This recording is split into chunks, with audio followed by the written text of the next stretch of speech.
Hi players, bonjour from Paris, my name is Asaf and welcome to my channel Easy Board Games. Today I'm going to show you how to play Black Rose Wars Duel Lex that was published by Ludus Magnus Studios that also sponsored this video. A huge shout out to Michelle Morosini that actually checked this video before releasing it, making sure that there are no mistakes in it. Guys, if you learned something new or saw something that you like, please consider subscribing to the channel. And with that, ready to see how it goes? Let's go to setup. Alright guys, so I've kind of skipped setup because we're going to talk about it while I'm going to present the game to you. In Black Rose Wars Duel Lex, we're going to have two mages that are going to compete between themselves and the Black Rose in this lodge. In each game, we're going to have 4 rounds, and in each round, we're going to have 5 phases. The first phase is the Black Rose phase, where we're going to resolve whatever we have on the event card that correspond to that round number. After that, we're going to have the study phase, where we're going to draw some spells from our grimoire and from the School of Magic that we have right over here. Then each mage, after they have seen their cards, is going to apply some of these spells into the different positions that we have over here, either the quick spell or one of the 3 other spells that we can see over here.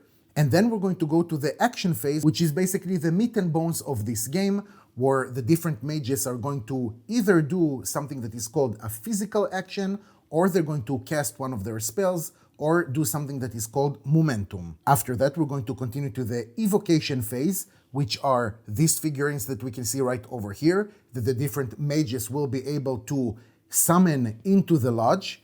And after that, we're going to have the last phase, which is the cleanup. At the end of the 4th round, we're going to tally up the points. The mage with the most power points is going to be declared as the winner. And pay attention that it can be the Black Rose that will be the winner if the Black Rose has more power points than both of the mages. During the setup, we have chosen randomly one of the sides of the event card, and we're going to start by resolving the first effect that we have right over here, since this is the first round. Now, we're not going to go over all the effects that we have, but let's just, for the fun of it, start with the first one that we can see right over here, and that is called the Living Lodge. So over here, the Black Rose is going to gain 1 power point, so we're going to take the Black Rose's marker, and we're going to advance it 1 step. After that, it's going to inflict 2 damage on each mage. When one of the elements in this game is inflicting damage on another element, what we're going to do is to take one of these damage cubes and we're going to put it in the right position. So since it's the Black Rose that is doing the damage, we're going to take 2 of these damage cubes and we're going to put it right over here to indicate that it's the Black Rose that did the damage. So we're going to put 1 over here and 1 over here, and we're going to do the same thing with the other mage. Now pay attention that each mage has a different number of hit points or health points that is indicated on the card. The blue mage, Ulrich, that we can see right over here, has 11, and the other one, Bartolomeos, is having 10. So of course, we're going to talk about it a little bit later, what happens when one of the mages is being defeated, but pay attention that this is the number of hit points that they can take until they are defeated. So during setup, each mage, starting with a crown holder, is going to choose one of the 2 possible grimoires that we can see right over here. Those are the spells that we're going to take directly from the School of Magic that we have in this game. And on top of that, each mage is going to add one of their own personal spells, and they have 3 of those at the beginning of the game. So as you can see, right now the red mage, for example, but also the blue mage, as we can see at the other side of the board, has only 2 out of the 3 because one of them is already being shuffled into their own personal grimoire. So from this grimoire of 7 spells, each mage now is going to take 2 spells from their personal grimoire, and they're going to take 2 spells from the School of Magic. So that means that at this point, each mage needs to have 4 spells in their hand.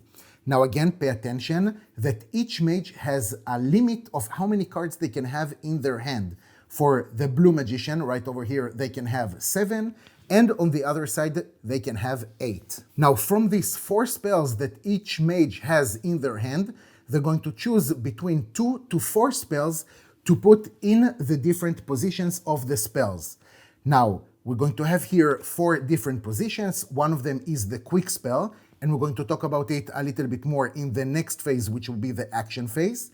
And also we have 3 locations right over here that they're going to put spells as well. And again, this is why we have the hand limit, because each mage doesn't have to immediately put all of the 4 spells that they have in their hand. They can choose to put less, and by that have more choice in more advanced rounds. When they're choosing one of their spells from their hand, pay attention that each card has 2 sides.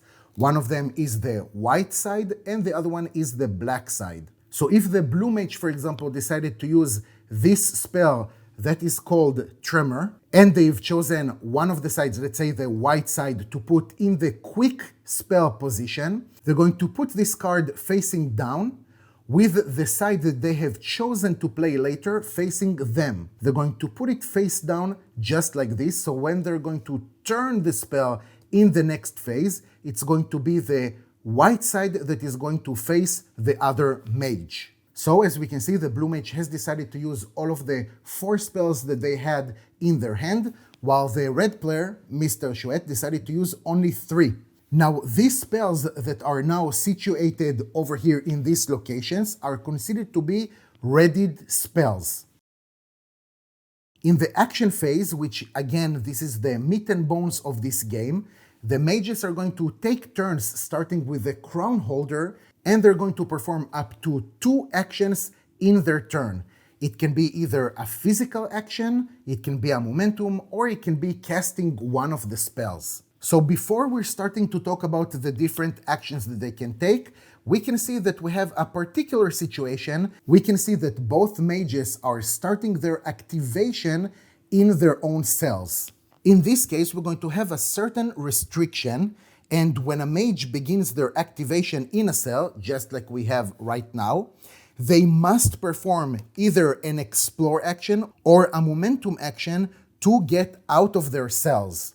And that is because when a mage is in their cell, they're not considered to be in the lodge and cannot be targeted by effects or affected by anything except for the event card. This is what we've seen when the Black Rose did 2 damage to each mage. The second exception is the quest cards and the effects that specify that they apply to a mage in their cell, that we can see those different effects in the different spells. But on the other hand, if a mage started their activation in already the lodge, and then because something happened, they're going to go back to their cell, that means that they didn't start their activation from the cell, and in the evocation phase, they will be able to activate their evocations. So let's start with the first 2 actions that we have mentioned, since both of the mages are still in their cells, and that is the explore and the momentum. With the explore, we'll be able to do something that is called move 1. By that, each mage will be able to move to different adjacent rooms in the lodge, and that depends on the speed that is written on their cards. In both of the cases, the speed is going to be 2. On top of that, they will be able to activate 1 room. So the different combinations can be move 1 and activate that specific room, and that's it. In a different situation, let's say that a mage started over here, they can activate and then move only 1. Or in a third situation, they will be able to move 2, right? That is the speed of the mage, and then activate their room. But they will not be able to move, activate, and then move again.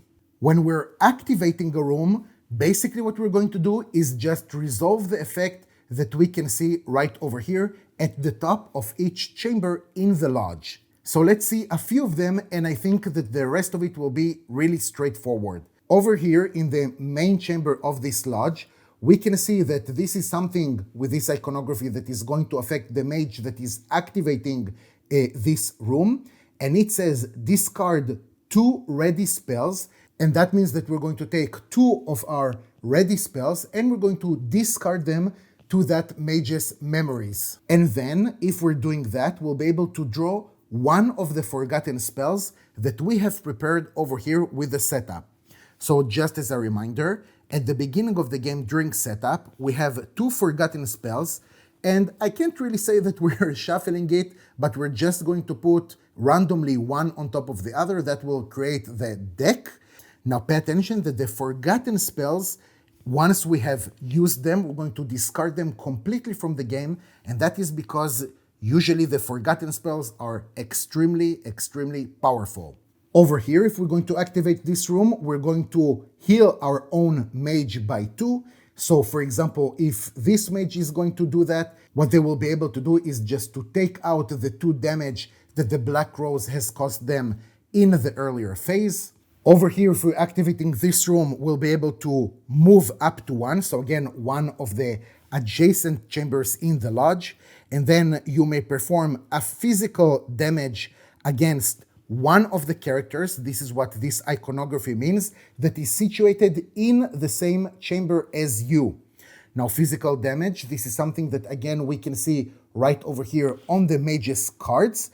And in both cases, it's going to be 2 damage. Now, we're going to see different effects that are going to maybe affect different characters, either a mage or an evocation. But over here with this iconography, it means any one of them. So either a mage or an evocation. And the 0 means what is the distance from that character. So of course, distance 0 means that it's going to be in the same chamber.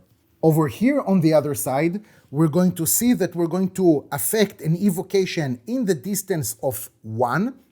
That means an adjacent chamber in the lodge. And we're going to inflict to this evocation 2 damage. We're going to talk about the different evocations, sorry that was not supposed to be here, a little bit later. The last example that I want to show you is right over here, but I think that you already understood that this is something that is very straightforward. The effect is going to affect, of course, the mage itself, right, as we can see over here. And here we see that the Black Rose inflicts 2 damage to you. That means that, yes, we're going to take damage to ourselves. And then by this effect, we can summon a temporary in, again, a chamber that is in the distance of 0. That means over here. So now going back to the beginning of the round, let's say that this is what the mage has decided to do. Now, when we're performing a physical action, we have 2 of these tokens of physical actions, and we need to deplete one of them. That means turn it to the other side. So this mage right over here decides to go 2 times, right? That is their speed. They're going to activate this room. That means that they're going to take 2 damage from the Black Rose. So again, we're going to take these 2 damage cubes and we're going to add it over here and over here.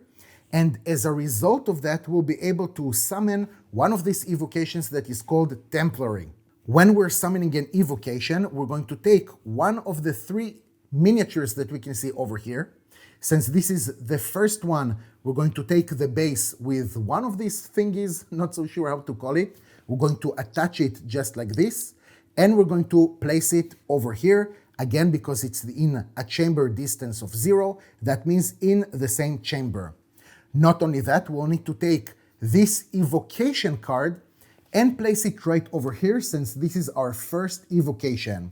As you already probably understood, we'll be able to summon up to 3 evocations in total. So if one of the mages has managed to summon all 3 evocations, that means that we're going to just take more of these cards, add them, and of course each evocation is going to have a different base according to what evocation number it was summoned with. If there are no more evocation cards in our kind of supply, then we'll not be able to summon more evocations.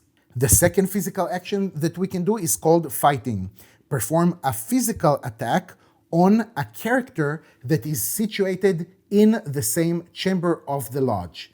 So again, we can see that this is the physical damage that each mage is going to do. So if this mage, for example, would have been over here, and this mage is the one that is doing this action, then they're going to take 2 of their damage cubes and they're going to add it right over here on this track. So if this was the situation, for example, the blue mage can, of course, deplete, turn over this physical token and perform the physical action. And before or after the physical attack, they can also activate the same room that they're situated in. So they can activate and attack or attack and then activate. The third physical action is called to command, and that means that we're going to choose one of your evocations and pay attention to this asterisk that we can see right over here, and that means that it doesn't need to have in a certain distance. It can be in any chamber that is in the lodge. In this case, we're going to choose one of our evocations and we're going to activate it. When we're acting a Templary, basically what we can do is to move and to cause damage. So again, they can do something that is called move 1. So that is move up to the speed that is written on their card. In this case, it's going to be 2.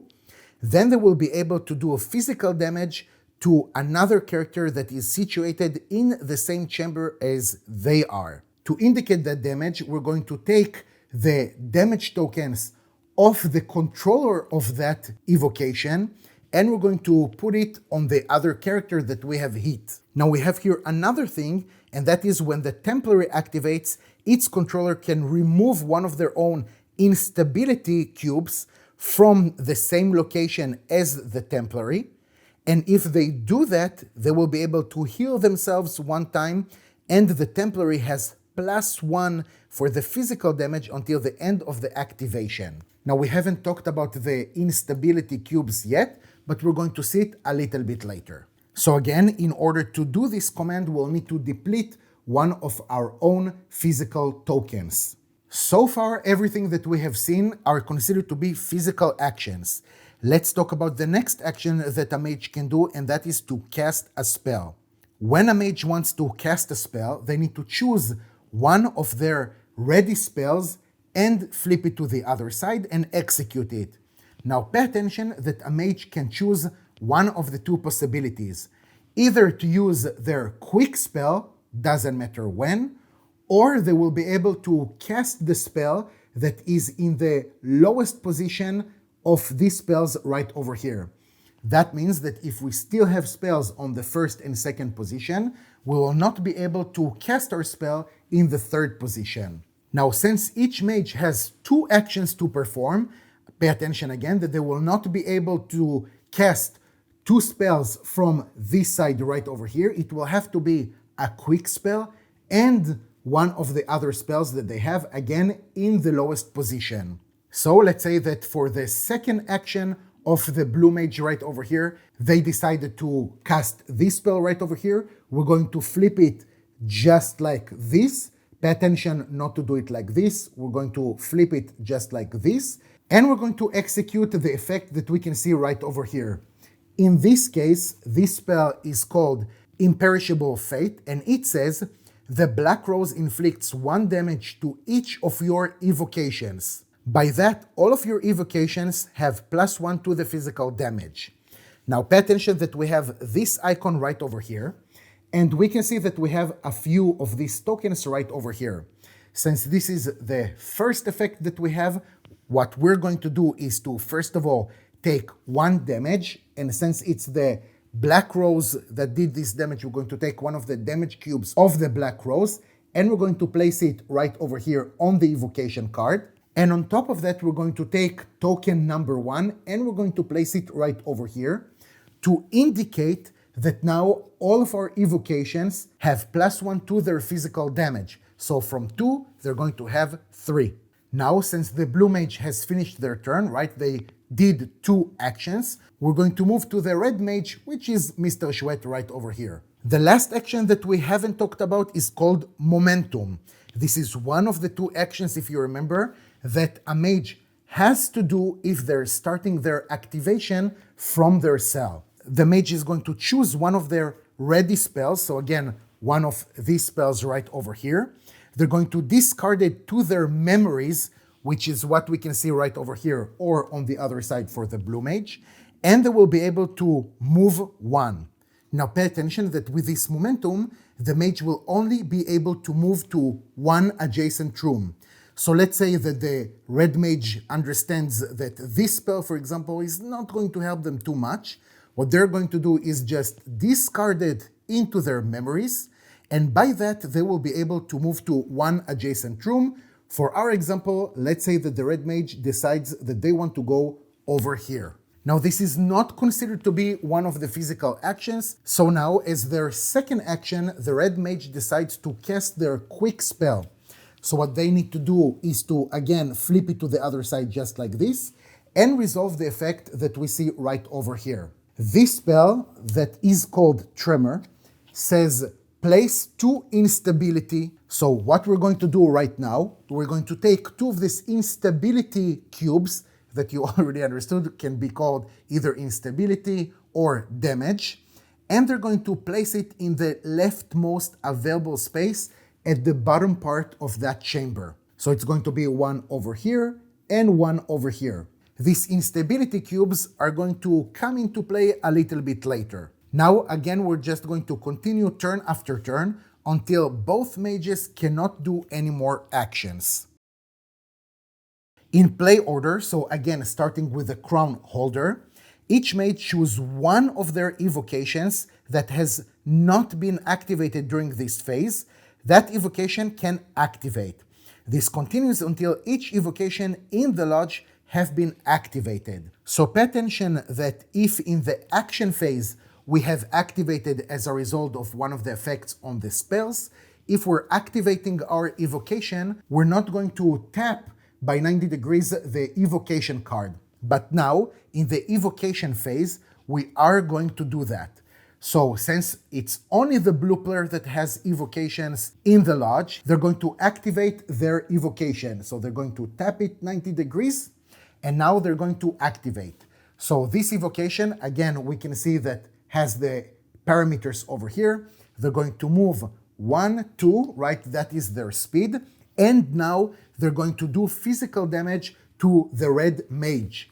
Now, if you remember, we have this effect, this is why we've put the token right over here, that is going to give them 1 more physical damage. So basically the evocation is going to do 3 damage to the red mage. Because this evocation is controlled by the blue mage, they're going to take 3 blue damage cubes and they're going to add it to the red mage. Now we're going to have a certain procedure starting with the first step, and that is that each mage is going to discard all of their spells on their mage sheet. That means what we can see over here, all the spells that we have used. All of them are going to be moved into our memory section, that is right over here for the red, or on the other side for the blue. All the tokens we're just going to take back to our own supply. The second step is to check if there are any rooms that must be rebuilt and to assign the power points due to that. So now let's talk about the instability again. Different effects can add more instability cubes into the different chambers. It can be blue, red, or black if it was the black rose. And at this time, that means the second step of the cleanup. If we're going to have a situation like this, and this is of course just an example, since all the places for putting instability cubes are taken, that means that this room is going to be rebuilt. Now over here at the top part of the chamber, we can see that we have a few numbers. So now we're going to see which one of the mages or the black rose put most of these instability cubes. Since the red one, of course, is the player that did the most instability over here, they're going to receive power points according to the leftmost figure that we can see in that chamber.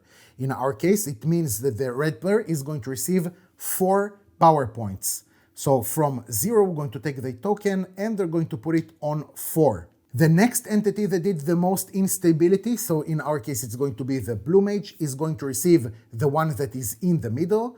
So from 0 it's going to be 2. And the last one is going to receive the rightmost, that is the black rose, they're going to receive only 1. Now the entity that did the most instability in a chamber is going to push their room track marker by 1.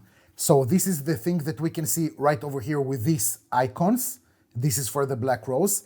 Again, since it was the red mage, they're going to take this marker over here and put it 1 step ahead. If we would have had a tie, so let's say that the blue mage was the one to do this instability right over here, then all the mages who have tied are going to gain 1 less power point than the one that is indicated in the banner. In our case, since both of them are basically fighting over the first place, both of them are going to receive 3 power points. Once we have finished with this procedure, we're going to bring back the cubes to the respective players. And after that, we're going to flip this tile to the other side. So just like this.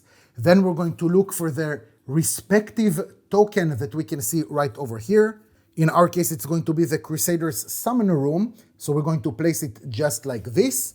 And that will be the new effect that is going to take place when we're going to activate this room in the next time. Of course, all the other figures we can put back in this chamber. Now, the next time that one of the characters is going to activate this room, we'll need to take this token and flip it to the other side. The last thing that we'll need to do in this cleanup phase is that the crown holder move the cube on the turn tracker by 1 space. So that means that now we're going to take this cube and we're going to move it from number 1 to number 2. And we're going to pass this token, the crown holder token, to the other mage.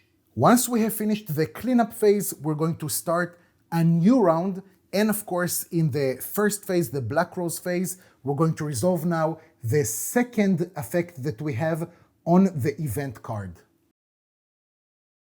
Another element that you have over here is the quests. So just as a reminder, at the beginning of the game, when we did the setup, we have either randomly assigned or mutually agreed upon one of the sides of each quest card. Now, on each quest card, we're going to have 3 quests that the different mages will be able to fulfill during the game. Each time a mage completes one of the quests that we can find on one of the cards, they may declare that they have finished this quest. I'm emphasizing may because it is not mandatory. So if a mage wishes to declare that they finished a quest, they're going to resolve the effect of that specific quest, score the power points, and then they're going to put one of their markers right over here on the black column that we can find on the right side of the card. So for example, if we're going to take this first quest that is called Insight, a mage is going to complete it if they have put the last instability in a specific room. Then that specific mage is going to take 1 damage from the Black Rose and they're going to score 1 power point. The next thing that I want to talk about is the defeat of a mage. So as you already understand, during the game, the different mages are going to take damage from different entities, either from the other mage or from the Black Rose.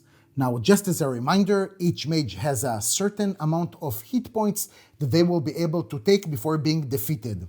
So when they're taking the last damage point that they will be able to absorb, that mage is considered to be defeated.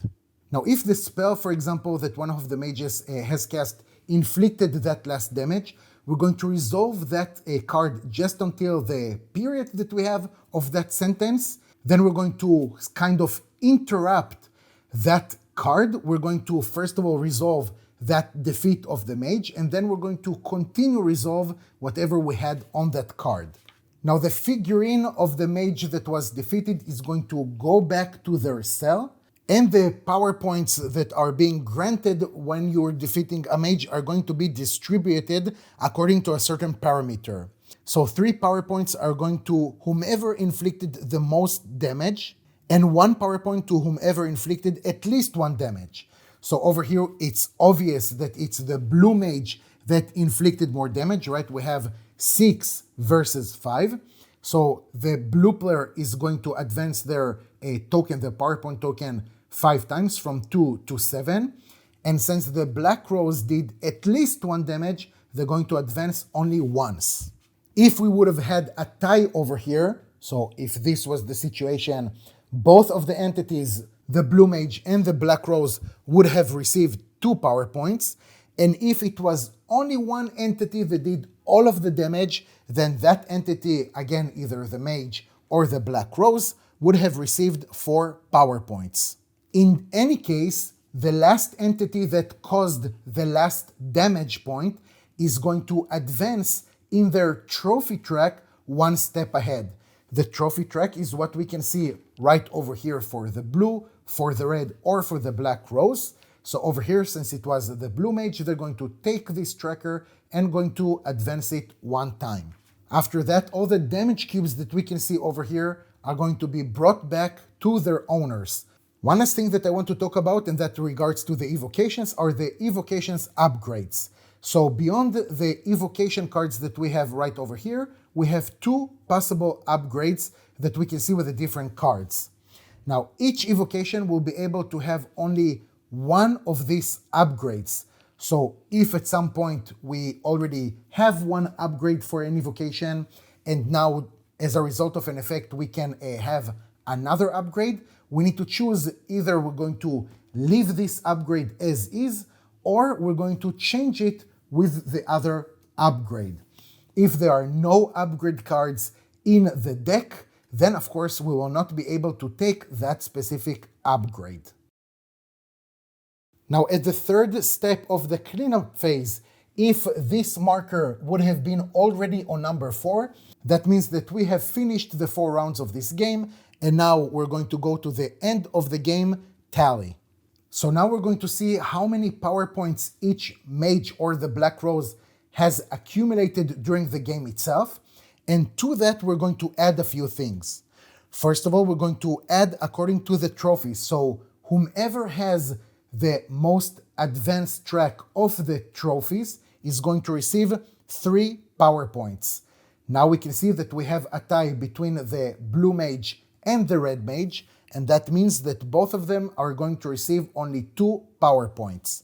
Then we're going to look at all the rooms that are still destroyed, so in case it was not clear, the rooms that we're starting with are considered to be destroyed, and all the rooms that we have flipped to the other side are considered to be rebuilt. So now we're going to go room by room, and we're going to see who has the most instability cubes. Every time that we see a majority in one of the rooms, we're going to advance that room tracker by 1.